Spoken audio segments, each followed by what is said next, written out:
Regular meeting of the Los Angeles Board of Police Commissioners. Madam Secretary, please call the roll.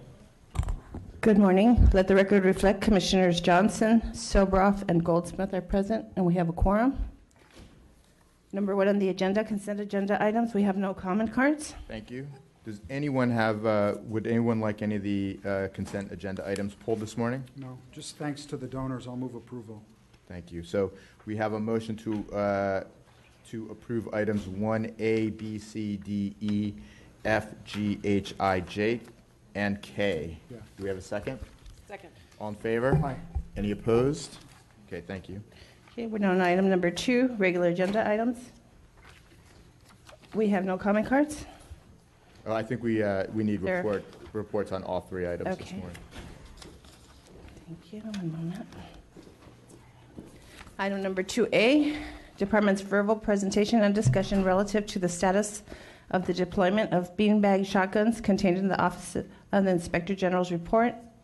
Inspection of Taser and beanbag shotgun deployment dated September 28, 2016. And the status of the evaluation of the 40 millimeter less lethal device.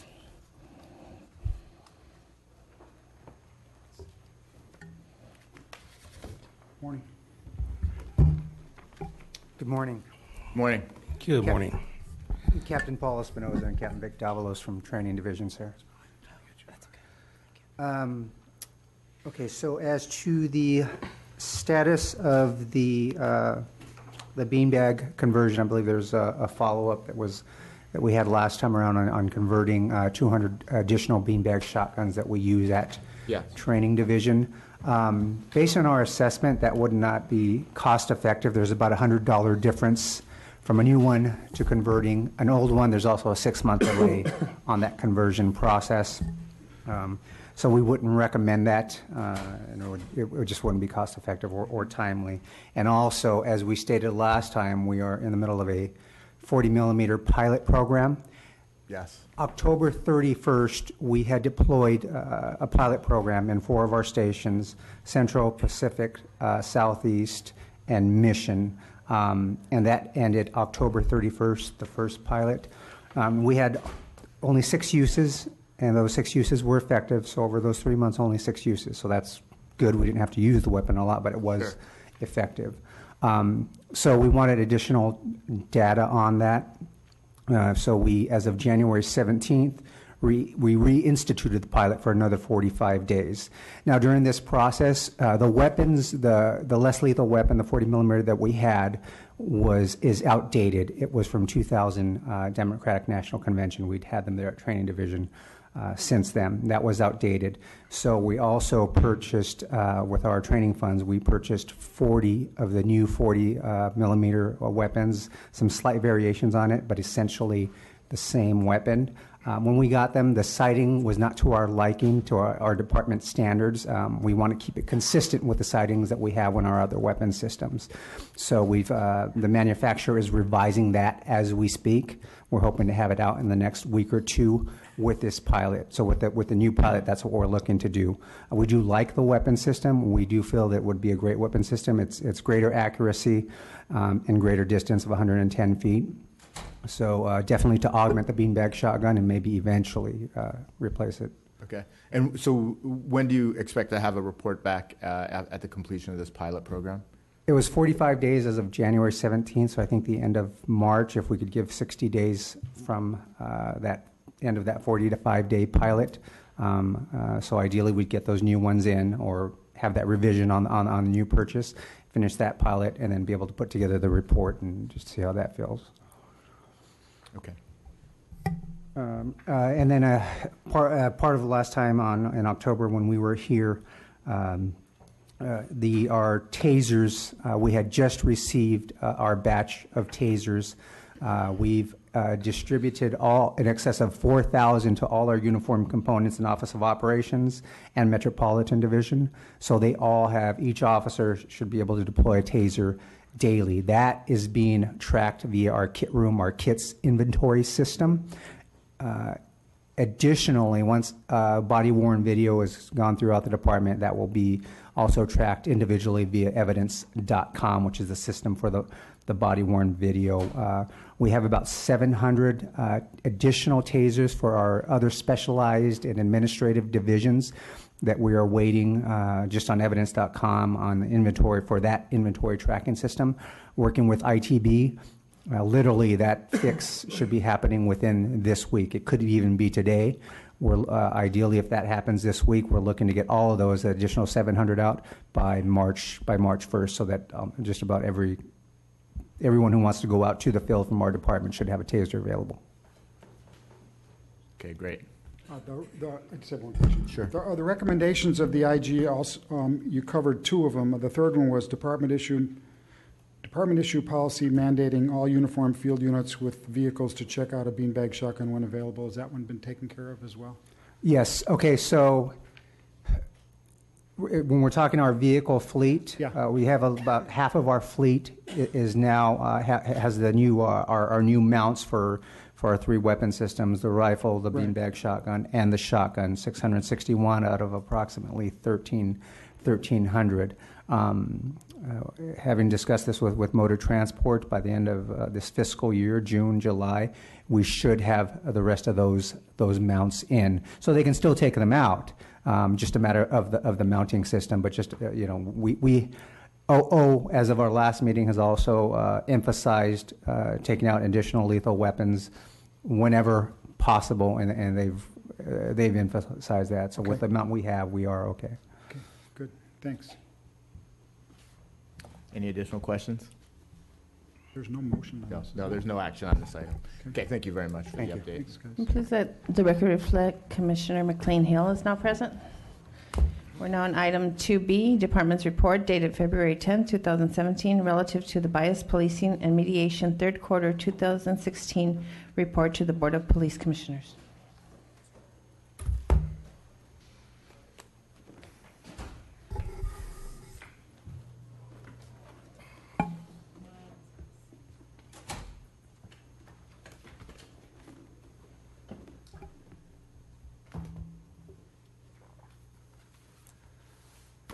Good morning, Commissioners. Commander Morning. Stuart Maislin, Commanding Officer of Internal Affairs Group. My past experience tells me that you've all reviewed the report in great detail, so I won't laboriously repeat or even attempt to summarize all the data, as the vast majority of it is consistent with several years' worth of bias policing reports. But speaking of the data, what we learned from surveying other agencies for the big report that we provided back in November is that no other agency provides as much information as we do, and I think as transparent as we are on this very important subject.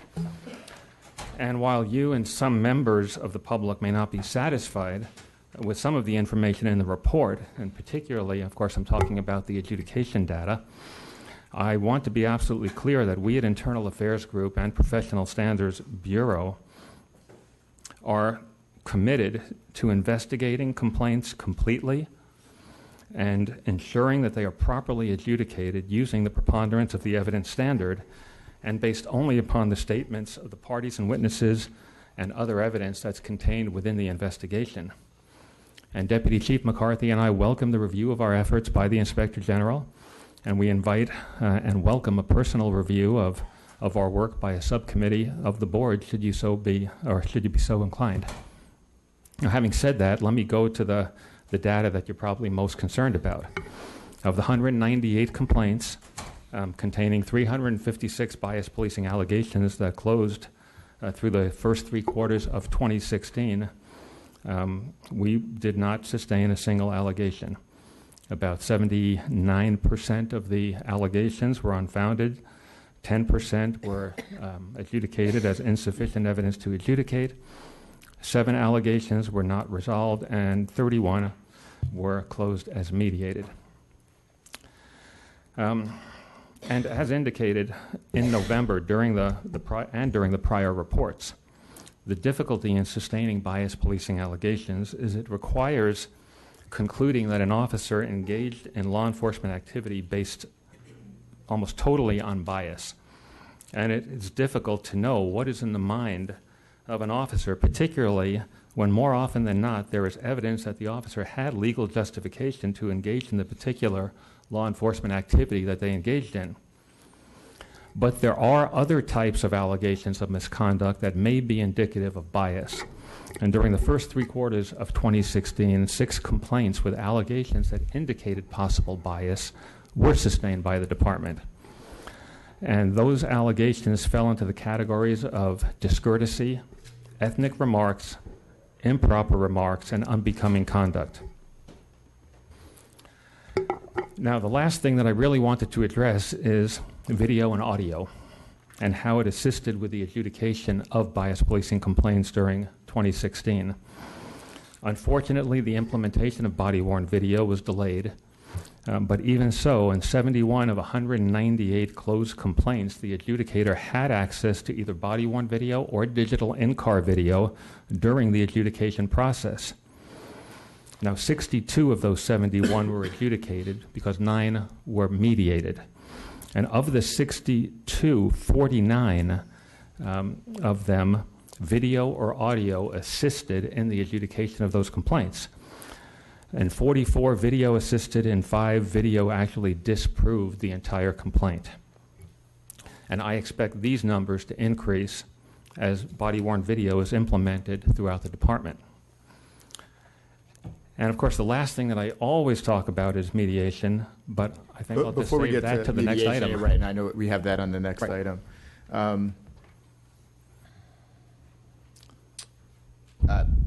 As a part of this, was any comparison done by the divisions that have body-worn, the number of complaints versus before and after? We didn't break it down by division because some of it's body-worn, some of it's in-car video, and we just haven't gotten that far with it yet. Okay. On that issue, Commissioner, we are of course looking at the effect of body-worn video on not only complaints but also on use of force, particularly the kind of complaints that are easily resolved by body-worn video or that may be affected, things like discourtesy, and so we will have a more complete report to the Commission on that as body-worn rolls out to a greater degree in the department. But that is something, of course, that we're very, very interested in. How many officers have body-worn now? About 2,200, I think. Danny just left. He could tell you exactly, but I think it's about 2,200. 30% there. Right. 7,000 being the goal. Yeah, we're getting there. Yeah. Thank you, Chief. We all know that body-worn cameras are an important part of the Commission's efforts to increase transparency and accountability and to reduce overall incidents of use of force and racial bias. According to a recent report, which I know we all saw, the use of body cameras in San Diego has reduced misconduct allegations, high-level use of force by officers, and helped exonerate more officers by proving allegations false. So I'd like to request a written report along the lines that you just shared. The first, if you could do it in 30 days, that tells us which divisions currently have body cameras, including how many each has and when they were deployed, and a detailed schedule for the expected rollout and deployment to be completed for the remaining geographic divisions, traffic divisions, and metropolitan division. And if you could explain how and why that particular schedule was selected. And then a second written report in 60 days that tells us for the divisions that have had body cameras for at least 1 year, the following information comparing year prior to deployment of the cameras and year post-deployment, looking at, 1, the number of all personnel complaints, including the total number of allegations broken down by frequency per officer and adjudication status, and number 2, the number of categorical use of force incidents and the number of non-categorical use of force incidents. And of course, the department would be glad to do that. Many of these complaints, because of the time cycle, are not yet adjudicated, but I think the raw numbers may be informative. So that's not a problem. As far as the rollout schedule, we'll be glad to put that in, but that was the rollout schedule was approved by this commission when we initiated the program. So we'll be glad to put that in. Thank you. Appreciate that. Thank you. I just thank you first for the report, and I know that we have the mediation piece in the next item, so I'm very interested in having a broader discussion about that. You sort of opened, or in some of your remarks, you indicated that with respect to bias policing, that it's difficult to adjudicate the complaints, it's hard to know what's in people's minds, et cetera, and also observed that you would be happy to deal with this sort of more, in a more comprehensive way in connection with a committee oversight. So I want to, A, say that I'm looking forward to doing that, and B, I'm just becoming increasingly frustrated would be the wrong word. I guess I'm not clear that the criteria or that bias policing as a category, given the sort of persistent report or nature of the reports, that is a category that has meaning, and am struck by your comment that it's difficult to know what's in people's minds, because that makes it very difficult to adjudicate in a way that's clear when things like discourtesy, racial remarks, I mean, there's certain actions or behaviors which clearly are easier to identify. Yes. So I will be interested in both better understanding how we track bias policing, because this may simply not be the way to do it. There may be some other analysis that gets to that figure, or that gets to that sort of question, and how we better identify, report, investigate, or group characterize the kind of policing that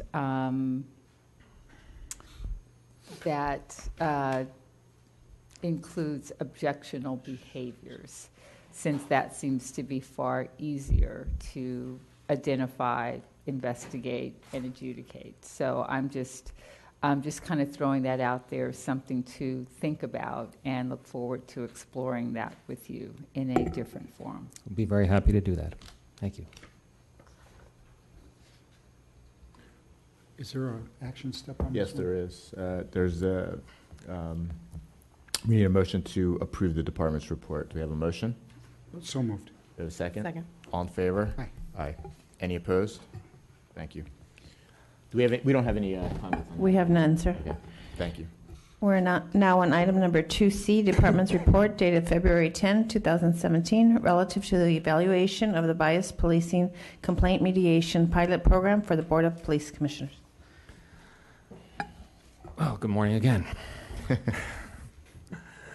The LAPD, we pursued this mediation program since 2009.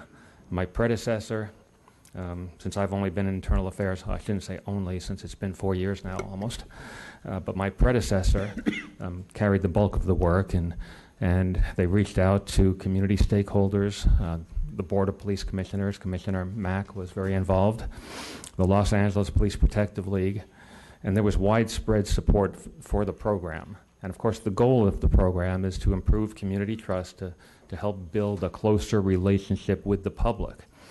And to accomplish that by influencing how officers communicate with and treat the public, and educating the community also as to how and why officers do what they do.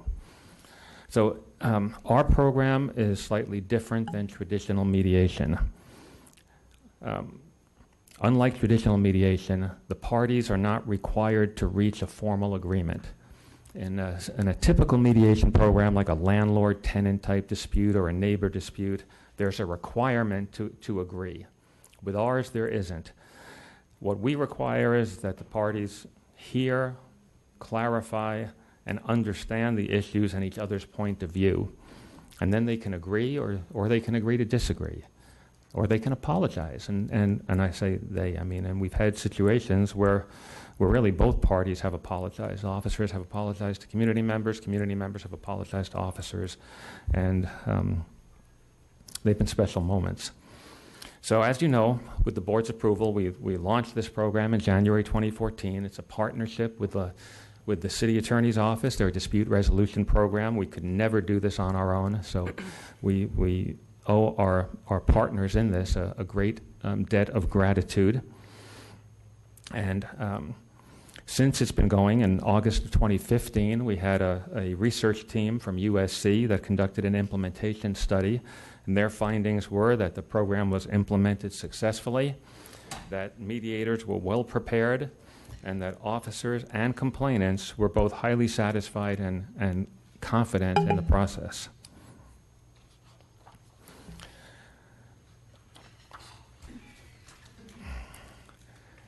So just a quick summary of the 3 years' worth of mediations. 708 complaints were actually referred to the program, meaning that we do our best to identify bias policing, and then, of course, discourtesy became part of it in, I think, last year. But we do our best to identify those complaints at intake. They get referred to the program coordinator, who then screens them. 345, or approximately 49% of the 708 complaints, were not eligible for mediation. 363, approximately 51%, were eligible. And of those, 73 mediations were actually conducted, and there were 18 that were closed as mediated because of complainant no-shows, meaning that if the complainant, without good cause, was scheduled for 2 mediations and didn't show for either one, we could close the complaint as mediated. So of the 363 eligible, 263 were reassigned for investigation, and then we, of course, started to look at the data. Well, why were they reassigned? What were the issues behind them? And so of the 263, 59, or about 22%, the complainant we couldn't locate or contact. They disappeared or would have nothing to do with us. 118, the complainant declined. 67, or about 26%, officers declined. 12 were determined to be inappropriate for mediation as we got further into it, and 7 were of the discourtesy type complaints where the alternate complaint resolution program ultimately ended up being used. So we saw those numbers for the first 2 years, and then we needed to even take a closer look at why officers and complainants declined. So we started to do that and to capture that data in 2016, just last year. So of the 130 that were actually reassigned for investigation in 2016, complainants could not be located approximately 15% of the time, and 50% of the time, complainants declined. And their reasons for declining, either they wanted a full investigation, the process was too much trouble, or in 22 of the cases, they just refused to give us a reason. Of the officers that declined, they wanted a full investigation, they wanted to avoid the other party, or in 10 of the 32, when officers declined, they didn't give us a reason either. So because of the high number of complainants that have declined over the years, I mean, the original goal of the program was to do this, but we finally got to do it during the last year. In order to make it easier for complainants to participate, we identified, or the city attorney for us, identified mediators that were available during evening hours and weekends. And we tried to make it as convenient as possible for the complainants, including, of course, holding sessions in their communities where they lived, and using, for example, libraries.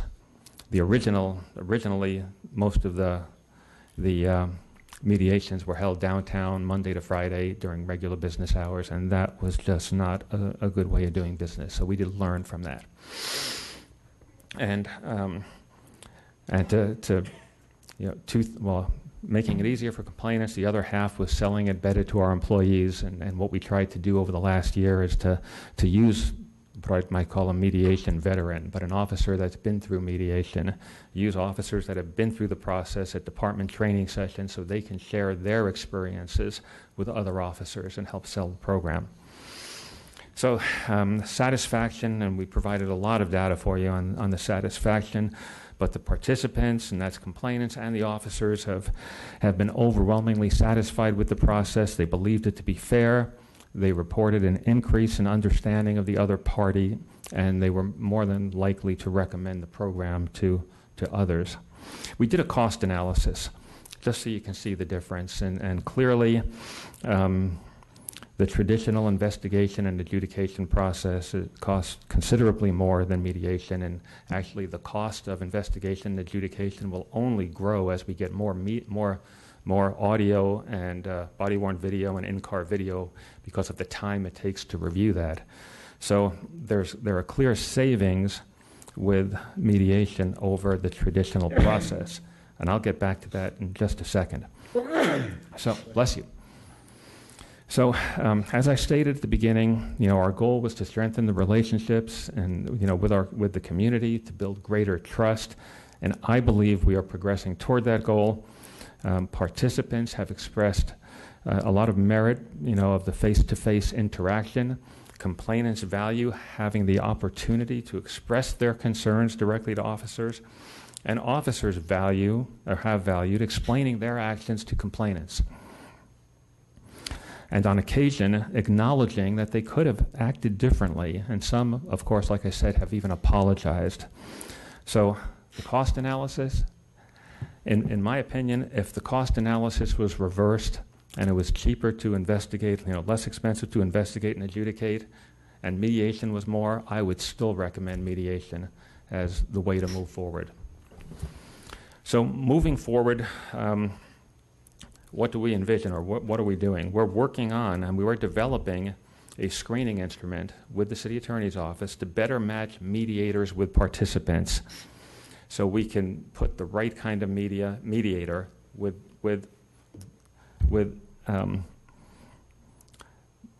participants who are maybe receptive, or they, based on personal communication style or their experience with the complaint process, to just match them up and marry them up a little better, so we'd have hopefully even more success.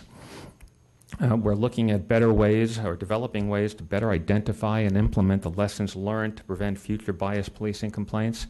We know that we at Internal Affairs, we need to do a better job of communicating the lessons learned to Police Science and Training Bureau, and we're committed to doing that so they can use these lessons learned when they develop or look at tweaking roll call training, in-service training, and of course recruit training. And we are looking at publishing a quarterly or a semi-annual, I haven't really decided, newsletter throughout the department, a bias policing mediation newsletter to share mediation success stories with the entire department. So looking forward, we also want to make one little tweak to the program, and we have one recommendation to actually tweak the program moving forward. Of course, our main recommendation is that the program be continued, but currently, I think I mentioned earlier that there's a provision in the program that if a complainant without good cause does not appear at key mediation sessions, that we should close the complaint as mediated. And our recommendation is to amend that ever so slightly and close a case as mediated if the complainant instead, without good cause, fails to attend one session, and then, because after one session we make numerous outreach attempts to the complainant: telephone, email, mail, where we actually send them a letter. And we make in-person attempts to contact them as well to schedule another session.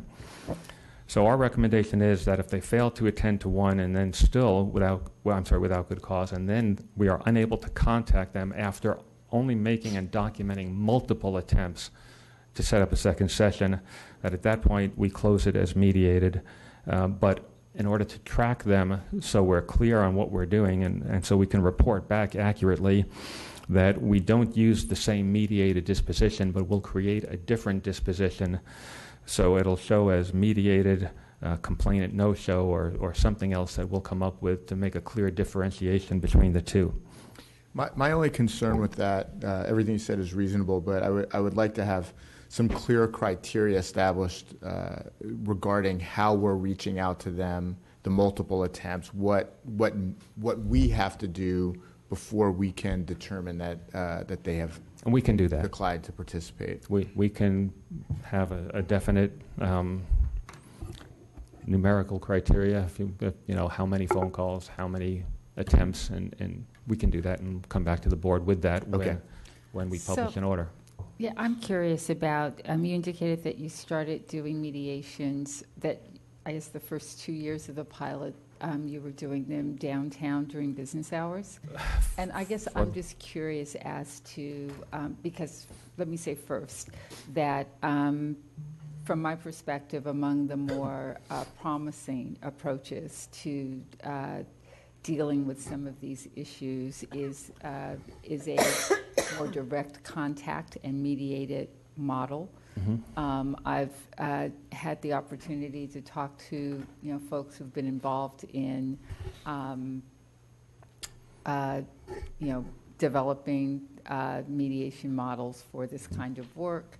I've also had some conversation with representatives of the league about their view of this model of dispute resolution or complaint resolution. So I think it's something that we should explore and really commit to in a pretty aggressive way. But I'm curious as to the inputs into the development of our program, because I am baffled that we would have, for 2 years of a 3-year pilot, been downtown during business hours, and as an effective, I would imagine that most community members would tell you that that doesn't work. So how is it that we were? I think part of the difficulty had to do with the mediators. They're volunteer mediators that do this for the city attorney's office for their program. And I mean, it's twofold. I mean, I'll take responsibility for not pushing hard enough to make that happen. And the difficulty, of course, was getting the mediators. But we could have and should have done better and made that change a lot quicker than we did. We have somebody in San Pedro, the officers in San Pedro and the citizens in San Pedro, the idea of making them all come downtown for the convenience of the mediator. I would feel the same way if they lived in Rampart. I mean, there's no reason to make them come into downtown and deal with downtown. Downtown can be very intimidating and difficult. Yeah. I understand that, and I apologize. Yeah. I should have pushed for it sooner. I would add, however, that the city attorney office controls much of this, and I know Stu pushed very hard from the onset, but we're not the only partner here. It's not unilaterally up to us. So, thank you. I know that there are multiple parties, and to make this work, we'll need the cooperation of all of them. So I would be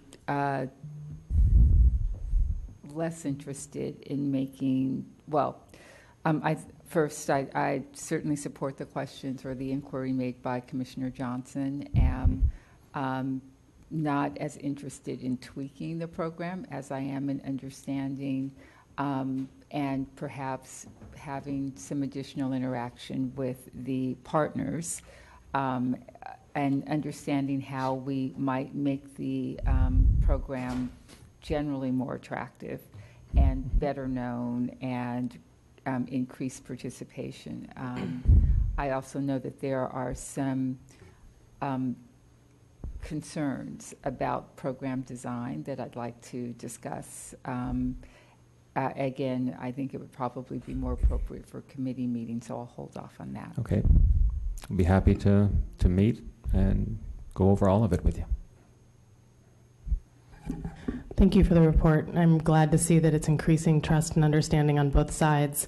And I wanted to see if you could share a little bit about, you describe in the report, some of the lessons learned about how to prevent future complaints and how you could see those being incorporated into roll call briefings and in-service trainings. I think one of the biggest lessons as far as officers is, I mean, it sounds maybe a little elementary, but they need to when they engage in law enforcement activity, be it any kind of consensual encounter, a detention, whatever it may be, stopping somebody to write them a ticket, they need to make sure they leave the community member whole when they're done with the contact. And it sounds very basic, but we can never reinforce that enough.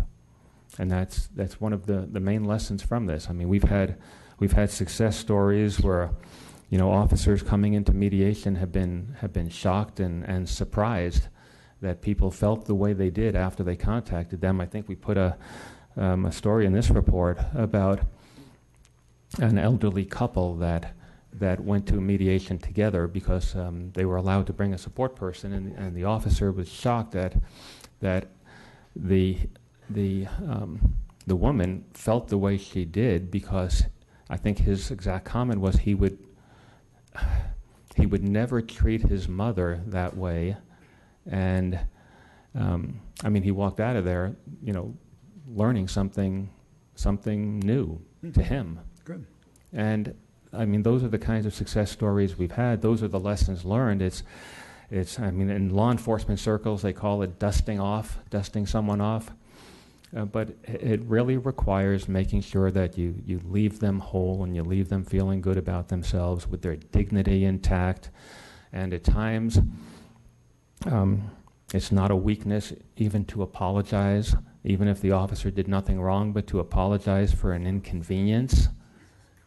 You know, because oftentimes we do inconvenience people when we engage in law enforcement activity. We stop people and we inconvenience them. So there are a lot of lessons learned of that sort. Now we need to, and I think that's why one of the things we talked about was just publishing a quarterly newsletter. I think would get some of those stories out to share, you know, with the entire department internally. I think that's a good idea. I mean, you hope that these experiences are being shared when the individual officers are going back to their individual divisions, but to have it shared on a more global basis would definitely be a positive. As you noted, you know, the cost savings is a nice to have, but if it was more expensive, I would be in support of this program as well. When you look at the satisfaction of the parties on both sides, especially when you compare it to the fact that if you go through the normal complaint process particularly on a bias policing complaint, it's likely to not be resolved in a way that the complainant would hope. That this program is very successful, not just for the individuals involved, but also you hope for the community members when they go and talk to their families and friends, which certainly they did when the incident happened, and likewise with the officers who the complaint process is obviously a very difficult situation for them, that no one likes to have a complaint lodged against them, and to go through this process with a positive outcome for them and a different understanding. This is really a win-win program. Thank you. One comment. It has a very high satisfaction rate amongst those who use it. Yes. Both officers and the complainants. Yes. Which is good. It also has a very high rate of, for one reason or another, people choose not to do it. Yes. And I think that's also worth looking at to see if you can get more people to do it, because it's so successful when they do it. Whatever strategies there are to really take apart the reasons for people not doing it, one side or the other, it looks like it's 2/3, I don't know which way, was it 2/3 the complainant and 1/3 the officers that chose not to? But how come you didn't want to do it, and what can we do better so you can? Because the results are both sides say it works. And that's why we tried to start gathering that data in 2016 and with another questionnaire to find out, why don't they want to participate. Right. And so we have a little more information. So now that we have that information, how do we? Yeah. Yeah. Good. Yeah. Very good. Do we have any comments on this item? We have one comment card. We have Mr. Ted Hayes.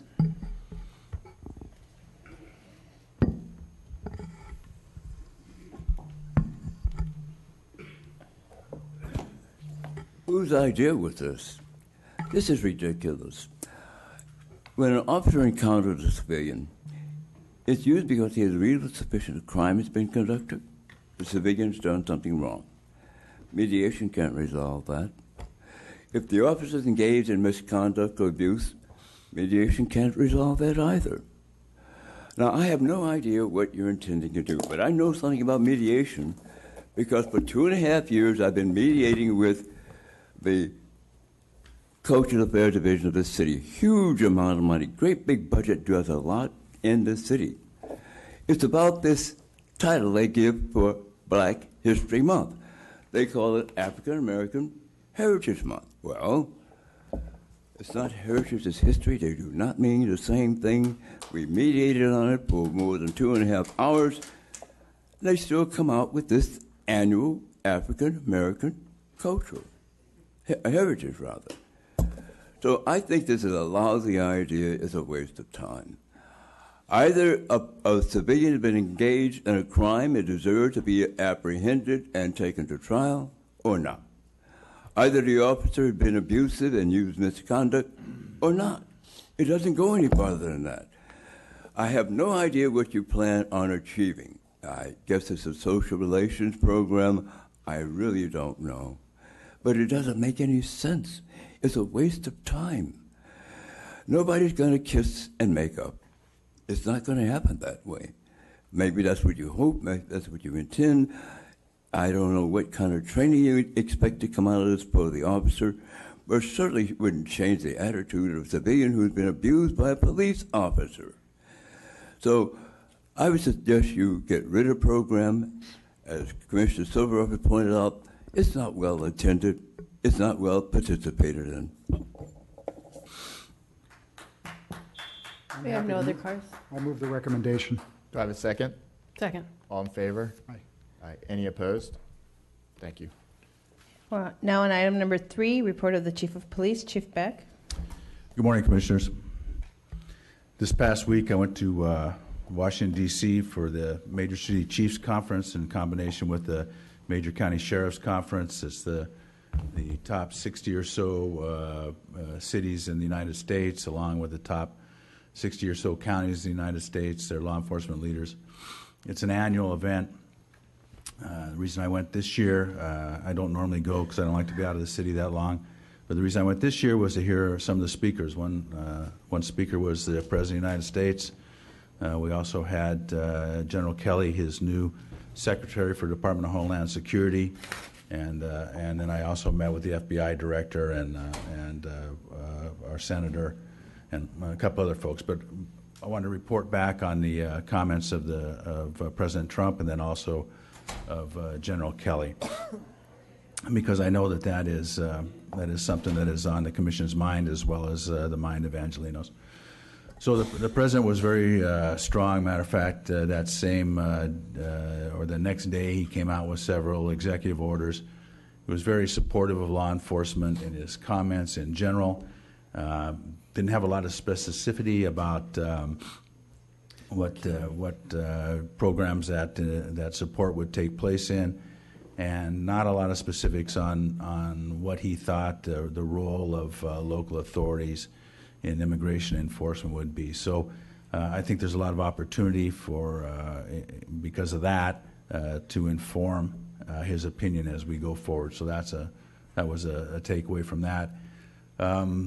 Same thing with General Kelly. I think that General Kelly has a strong desire to move forward the President's agenda, but I also think that he needs a lot more information, and as he noted in his comments, before that can take place. So I know that General Kelly has been meeting with law enforcement throughout the nation to try to inform himself on 287G and on ICE detainers and on all the other issues that he is going to have in his purview.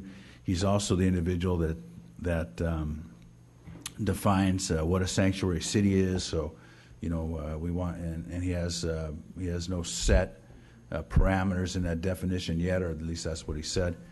So, we are, as major city chiefs and county sheriffs, we're going to try to put some input forward in that definition. So,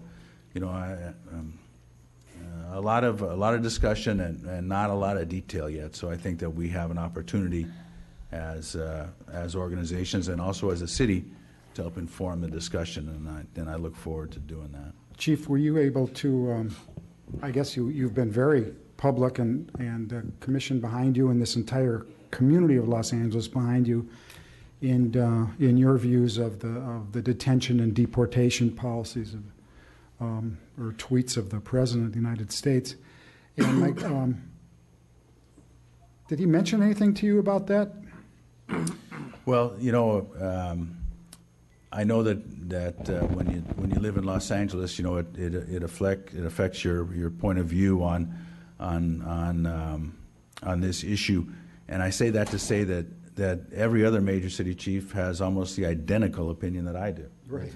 There is not a lot of variation among the chiefs of police. We all believe that immigration is the purview of the federal government, and that local law enforcement shouldn't be engaged in it for the reasons that I've stated, because it deters people from coming forward, it breaks down cooperation, it causes people to run out the back door when you want them to be running towards the front door. It is a horrible scenario for law enforcement, and so it isn't so much that he would want to specifically speak to me, and he didn't, but that is the entirety of major city chiefs. So.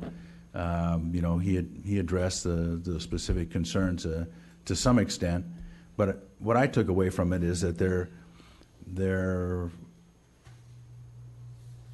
not completely formed in what direction or what method to get to their goals. So I think that by offering positive suggestion, we may be able to influence that. So I will continue to try that. I met with.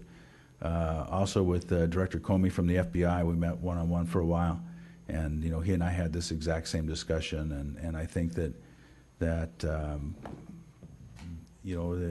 rhetoric aside, there is an opportunity to inform the actions of the federal government to this regard, and I think that's important, and I believe that is the primary way by which we will succeed. Thanks for your leadership role in this. Chief, you indicated that, I think you opened by saying that you found the President to be very supportive of law enforcement. Yeah. And I am curious as to how that manifested itself, because immigration aside, I think some of the rhetoric that has been espoused by the President and this administration around stop and frisk, further militarization of cities, the federal government moving in to address local crime in Chicago, and the general tenor of the discussion has generated a lot of concern in many places around the country. So, and frankly, the atmosphere that is created by that rhetoric, in my mind, undermines the basic bond between law enforcement and community. So I'm curious as to how that support was manifested, or what precisely you mean by that when you say very supportive of law enforcement. Well, I think I was pretty clear in that he stated support, but he didn't have a lot of details on how that support would be demonstrated. And when I say he supported law enforcement, that is what he said, that he supports law enforcement. And there's so you're just referring to just his statement of support, not anything beyond that? Well, that's what I mean when I say that he stated support, but didn't have anything that there was no program or no device by which he demonstrated that. So I think that we have a chance to inform that. Is my point. There's an executive order that he published the day after he spoke to us that talks about his support for law enforcement. So if the commission is interested, those are on the White House website, and that gives his exact words or through the executive orders on that support. But again, there's not a lot of detail in any of that about how that support manifests itself, which is why I report it that way. Thanks, Chief. So Then Sunday we had the Run to Remember, which is the second annual LA's Run to Remember, which is a 10K and a half marathon that is put on to show support for firefighters and police officers who have died in the line of duty. It originated in Boston. This is our replication of it. It raises funds for charity. It was very well attended. The mayor was there. Both fire chiefs, the city and county fire chief, Jimmy McDonald was there with me. We had over 6,000 runners, 900 of them from Los Angeles Police Department. The half marathon, the first, second, and third were LAPD officers. The first place participant won by almost 10 minutes. We have some very, very high quality runners in the Los Angeles Police Department. So it was a good event. We had teams from New York. We had people from Boston. It was truly a great event, which we will continue to have, and which shows support and for law enforcement by citizens in Los Angeles. So that was really strong. Last week, while I was out of town, we had our Crime Fighters Conference, which we do every year. Very well attended. You know, there's a number of cities that are in the federal program by which cities examine their methods of law enforcement to try to do better.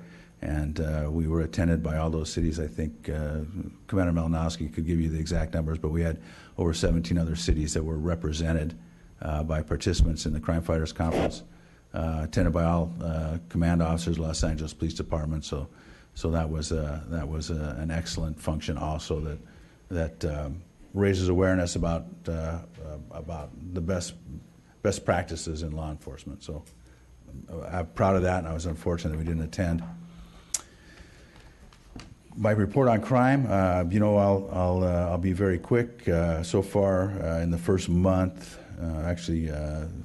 first 4 weeks of the year, we've seen a reduction in violent crime in every violent crime category. So that's a positive thing. We're having an increase as compared to last year in motor vehicle related crimes. Not huge at this point, but definitely a cause for concern. You know, I can't emphasize enough to the public the need to lock your vehicles and to refrain from leaving valuables in plain view. You know, that is not the only solution to vehicle theft and burglary from vehicle, but it is certainly the best solution. So, those are very important. Chief Malinowski and Chief Moore are working to better utilize our crime analysis algorithms and predictive policing in the Valley, where the majority of these property crimes occur. So we will be looking for progress on that front. But still, in total, property crime is down about 2% from last year. So a decent start to the year. Obviously, it's very early. None of this is demonstrative of where the year's going to go, but it's certainly much better than an increase. Of particular note, though, we have seen a strong decrease this year in gang-related crime. As you all know, that is a huge focus for the Los Angeles Police Department because gang-related homicides constitute about 60% of our homicides, and general violent crime is in around 20 to 25% gang-related. So we have seen a decrease in gang crime. And for the first month, which is, of course, not demonstrative of the year, but we've got about a 19% decrease over last year. So that's a positive thing, and I think it shows that the city's multi-pronged approach to gang violence reduction is the right approach. It is a huge topic of conversation nationally. Whenever I'm at major city chiefs, the one thing they want to hear for sure from LA is, what are your gang strategies? Because given that we are the home of so many street gangs, transnational gangs actually, how we approach that through our experience, because we've had so much of it, is of great interest to everybody. I won't comment on the traffic statistics at this point. It's a little too short in a year to see any specific trends. We have 9,944 police officers assigned to Los Angeles Police Department. Civilian personnel, 2,785. We still have almost 500 vacancies in the civilian ranks. Had multiple conversations with council members over the last month or so about that.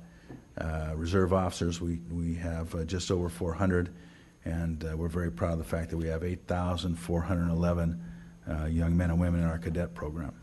And that concludes my report. Thank you, Chief. Are there any speaker cards? Yes, sir. We have one. We have Mr. Tud Hayes Mr. Hayes and Mr. Williams. and Mr. Williams. Okay. You must all know that United Farm Workers, headed by Cesar Chavez, were very much opposed to illegal immigrants because they represent conflict and represented the fact that they would take jobs from the farm workers. In my community, every lamppost around Crenshaw High School had a notice of summer jobs for youth. But there was one caveat. Bilingual is mandatory. In the United States of America, a black kid could not get a job unless they spoke a foreign language. Now, Donald Trump has told everyone, if you want to be a sanctuary city, go right ahead, but I'm taking all the money back from you, Chief. We need a report on how much damage Donald Trump will do to this police department if he takes the grants, the awards, and the giveaways back from the police department. That's what we need to know about. Not wait to get blindsided, the newspaper headlines say it. Tell us now what's at risk. What kind of damage will occur? Because we want to support and have a sanctuary city. Now, black people are being harmed by illegal immigration.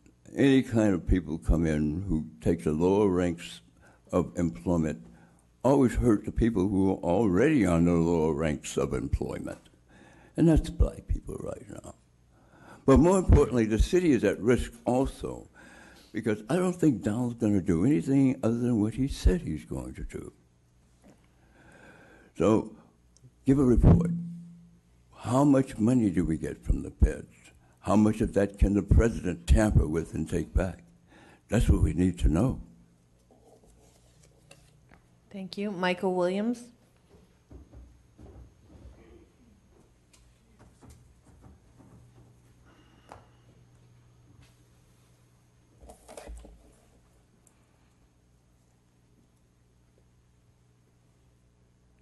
I really don't know what to say, because the last time I was in this room, some very just no words can describe what happened in this room the last time I was here. And it seems like folks is moving on and just letting it slide, basically, because, well, you guys came out with a report and now you're meeting or doing something with the mother to talk about the video that you're not going to release. And it all seems like going back to business as usual. You're talking about sanctuary cities when, the LAPD is not stopping ICE from deporting people or taking people into detention centers. We haven't shut down the detention center here in Los Angeles. So that's a bullshit, right? Like, you're not doing anything to stop illegal immigrants who are coming in, people who are immigrants, basically, who are coming into this country to try to get a better life and a better education and opportunities here that they think are here in the United States. You're not doing anything to protect them except for saying, well, we're not going to actively prosecute them. We'll just let the federal government do it because we don't want to look like the bad guys here. And you're trying to do this because we are actively at you. We are actively at your police department because you guys keep killing black people. And so you have to make some kind of stand, and you're overrunning the black community in Los Angeles. and you're trying to pull a narrative where you're the saviors. Where you're the saviors of immigrants. We're the good city. While you're doubling down and keep leading the country in the murders of people. We have no other comment cards on this item. We're now on item number 4, public comment period. We have 3 cards. We have Prentice Jenkins, Ted Hayes, and Michael Williams.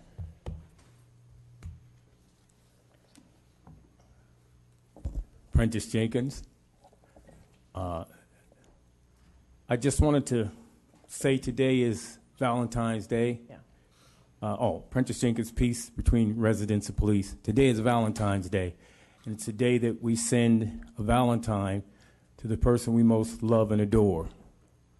So yes, I sent myself a Valentine. I sat up yesterday writing my own original quotes. I have about 100 of them. And I was writing original quotes. One of my original quotes is, "The past is history that only the present can examine and the future can understand." That's an original quote. I thought Yogi Berra said that. It sounds like Yogi Berra. And actually, my inspiration is Yogi Berra. Chief, I'm sad that you actually went to that thing. If Donald Trump was there, why'd you even go? You knew what you were going to hear. My God. Anytime he's opened his mouth, he's going to lie about stuff. You know what? He says, I support the police. Guess what? I support fish head soup. I would never eat it, though. I've seen it. I've seen people cooking fish head soup, and an actual fish's head is in the soup. I would never eat it, but I'll say I'll support it. So that was really a waste of time, Chief. I'm sure you know it was a waste of time, but you do need to get out and clear your head. A lot of stuff's going on in this city here. Commissioner Johnson, it's glad to see you. Nice to see you. Yeah. Commissioner Soberoff, good men there, honorable men. We're going to get things done here. But first thing we have to do is stop talking about fish head soup. Ted Hayes.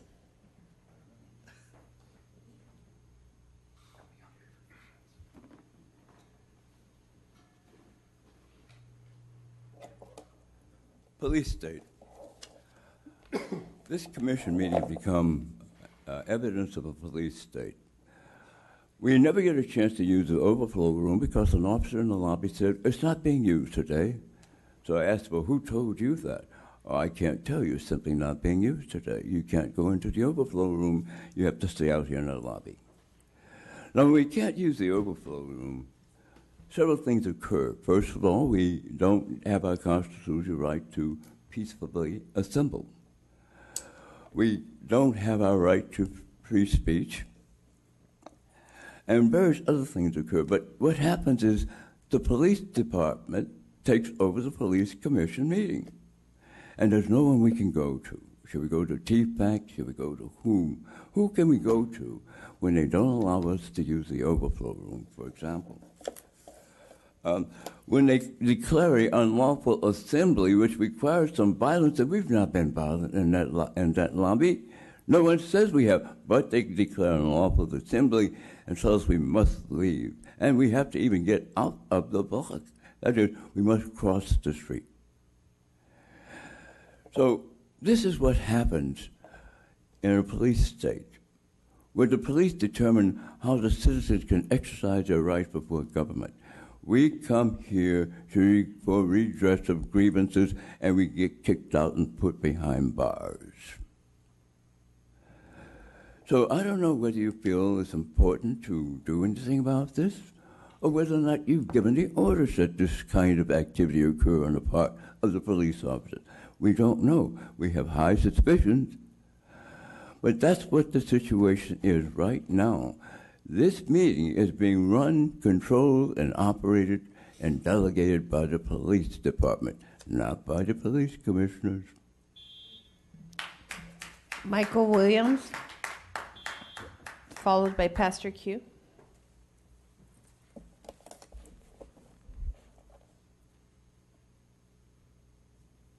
I've been in this chamber of evil for a while now, and I've seen several decisions that you've brought, and I've seen several families that you've crushed in this room because somehow you made it okay that their loved ones were assassinated and murdered by the folks who are actually supposed to be helping us, right? The people who are supposed to be protecting us and serving us and doing all those other things. And it seems to me that this commission is, as Tut said, it is really just not even a civilian oversight board. It is really just a police affirmation committee. Like, you guys, all you guys do is apologize and reward and discredit, right? You award police and then you discredit folks who bring up concerns within the police. For me, I don't see how any time someone who is unarmed getting killed can be justified. And even when people are armed, I don't see how it could be justified when there's plenty of statistics, where there's plenty of evidence that says that there's a way of law enforcement that can be done where people are not being killed every couple of weeks. There's more than enough evidence in several other countries and several other states in the United States of this being done. But yet, your job is to make sure that those changes or whatever policies need to be implemented are put in practice. But I don't see it being done here. So my only recommendation and my only thing for us to do is let's get rid of this commission. It's not serving its duty. It's not serving its purpose. So let's go and let's get rid of it. Thank you. Pastor Q.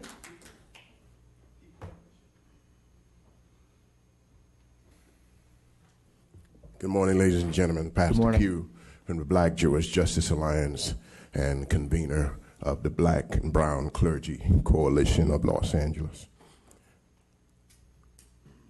How can we achieve mediation without transparency? We're still, maybe you guys have moved on, but we're still mourning from Waukesha Wilson and the lack of transparency in that situation. It takes time to heal wounds. Mediation, what specific communities were targeted in this mediation process? What are the ethnics makeup and the socioeconomic makeup of that study? As it relates to the chief's comments about the president, any president who supports law enforcement without supporting historically neglected and oppressed communities as well sends the message that he doesn't care about us. So we're on our own, and we know that. And if local police departments feel the same way, then we get the message. Your enthusiasm for the president's support sends a message. America is about to experience the greatest resistance that it's ever seen. Los Angeles is ground zero, and I know you guys know that. By the way, gang-related crime, you can reclassify that as poverty-related crime. Thank you. And I believe we do have. Thank you. We do have one more public comment card, sir. Second thought on that martial law. Just please state your name when you speak.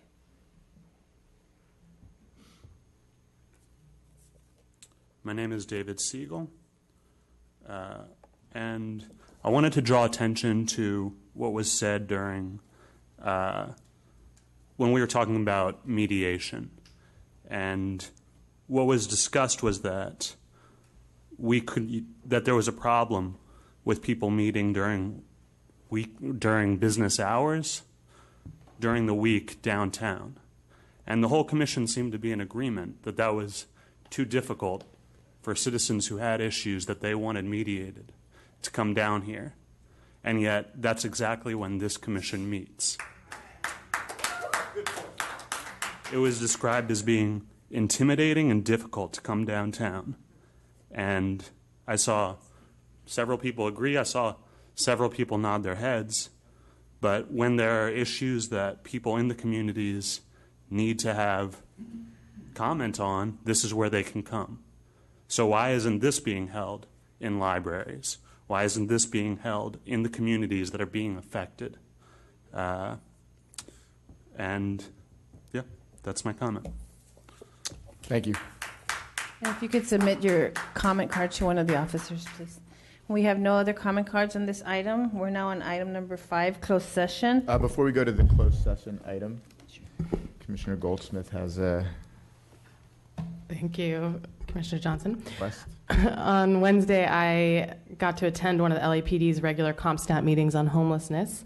The department convened its partners in the mayor's office, the city council, the fire department, the Department of Transportation, sanitation, city attorney's office, the Los Angeles Homeless Services Authority, the Los Angeles County Departments of Health and Mental Health, among others, and each participant reported on their progress implementing solutions to homelessness.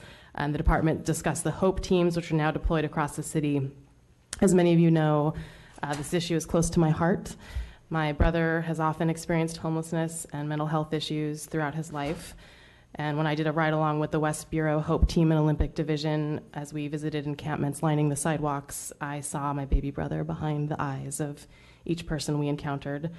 I owe it to him, and I think we all owe it to everyone like him, to do our part to ensure that we treat each person with dignity and respect, that we work together toward long-term solutions. I also know this is incredibly difficult work that requires a sharp focus on our collective long-term vision to end homelessness and constant effort to overcome obstacles, no matter how large, and not the least of which is keeping our partners, including the public, engaged and coordinated. This is often thankless work, which is why I want to pause and thank Assistant Chief Mike Moore, Deputy Chief Arcos, and especially Commander Todd Chamberlain, the department's homeless coordinator, and his team for their hard work, dedication, and commitment to continuous improvement. So I'm asking my fellow commissioners to support my request in the latter part of March to schedule a single-purpose public hearing on the issue of homelessness to allow the department, our city and county partners, the business, advocate, and nonprofit communities to share their important work with all of us. Yesterday, I met with someone on Skid Row who's been working on Skid Row for decades, and wanted to make sure I addressed concerns about how the SMART teams are responding to calls involving someone with a mental illness. SMART teams are an incredibly effective response, and so I want to learn more about those and whether they are sufficient to meet the need. And I also, and critically important, want to hear from those experiencing homelessness and others impacted by homelessness directly about what's working, what can be improved, and how the Commission can help. So I'd like to request Mr. T. Fink work with Assistant Chief Moore and Commander Chamberlain to pull this together. The Mayor's Office has agreed to help with whatever's needed, and I'd like to hold the meeting outside of this building, and so I'd like the feasibility of that explored as well. Great. Thank you. You have my support. Absolutely. Outside of the building. Okay. We're now in closed session, and we do have one comment card. We have Prentice Jenkins. Pass. Okay, we have no other comment cards. The Board of Police Commissioners will now recess into closed session to discuss item number 5A1 in accordance with Government Code 54957.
The Board of Police Commissioners has concluded its work in closed session. We are back in open session.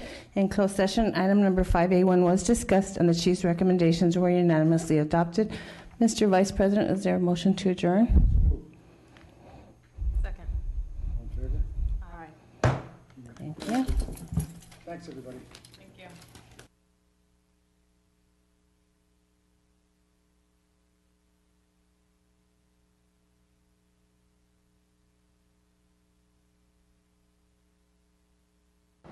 Hi, I'm Cindy, and I'm in Little Tokyo, and you're watching Channel 35, Your City, Your Channel. When duty calls, the LAPD responds. Be careful out there. Working as a team to protect and to serve. Whoever's got a gun, leave us alone! Why don't you just let her go?